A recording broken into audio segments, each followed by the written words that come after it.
Me guys आज day more हादसार सहित भरा हुआ थिला।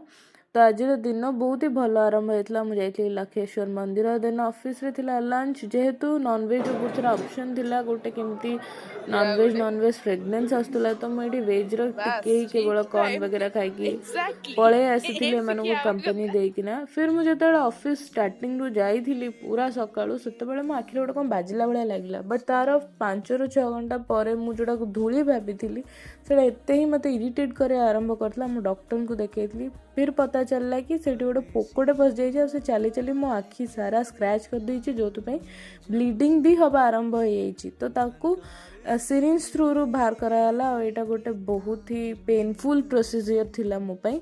जदि आपन केबे भी लगे कि आखिर किसी पड़ुची ताकू नॉर्मली जमा भी नेबेनी संग संग जाकि डॉक्टर को देखेबे। एमती तो हुए मो मेडिसिन आउ आई ड्रॉप गुड़ा सब कंटिन्यू करुची एंड संध्या भी आसिक दे देथिली घरे संध्या बेले।